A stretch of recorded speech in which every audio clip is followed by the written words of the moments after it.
10 سال کی زینب کو چڑیا بہت اچھی لگتی تھیں۔ اڑتی پھدکتی چہچہاتی چڑیاں دیکھ کر وہ بہت خوش ہوتی۔ آسٹریلین اور ہرے ہرے طوطے اسے خاص طور پر اچھے لگتے تھے۔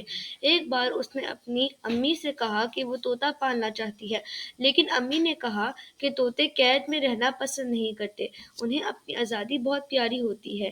گھر کے سامنے درختوں پر بہت سے چڑیاں رہتی ہیں، خوب چوں چوں کرتی ہیں، انہیں دیکھا کرو۔ زینب نے امی کی بات مان لی اور طوطا خریدنے کی ضد چھوڑ دی۔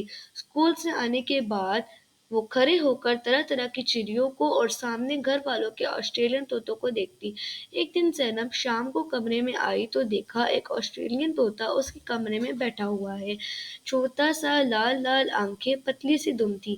وہ دم لگاتار اوپر نیچے ہلا رہا تھا۔ اس طوطے کو اس نے پہلے کبھی نہیں دیکھا تھا۔ زینب طوطے کو کمرے میں دیکھ کر بہت خوش ہوئی۔ بھاگ کر امی کو بلا لائی۔ انہوں نے بتایا کہ شامہ ہے، بڑا میٹھا بولتا ہے اور خوب سیٹیاں بجاتا ہے، یہاں شاید بھنگ کر آ گیا ہے، چلو اسے واپس بھیج دیں۔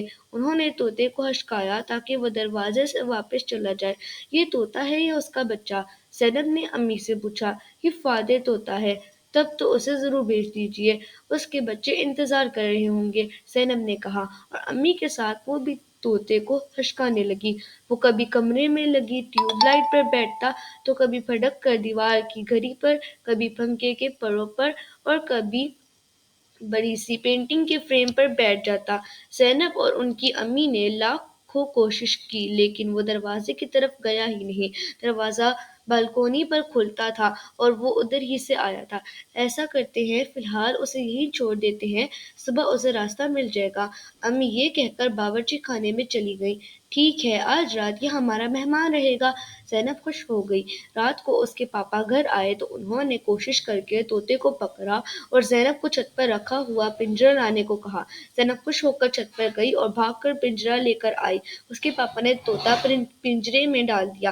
تھوڑی دیر گزری تو زینب بہت پریشان ہوئی۔ اس نے پاپا سے کہا کہ یہ خاموش ہو کر بیٹھ گیا ہے، کیا یہ بیمار ہو گیا ہے؟ تو اس کے پاپا نے بتایا، نہیں، یہ اپنے جن دوستوں کو چھوڑ کر آیا ہے ان کی وجہ سے اداس ہے، 1-2 دن تک ٹھیک ہو جائے گا۔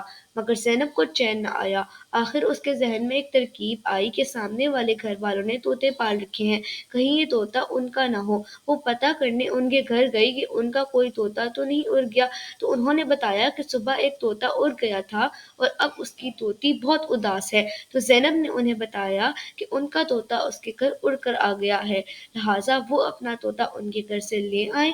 تھوڑی دیر بعد وہ آئے اور طوطا اپنے گھر واپس چلا گیا۔ اس طرح زینب کی کوشش سے طوطا اپنی فیملی سے مل گیا۔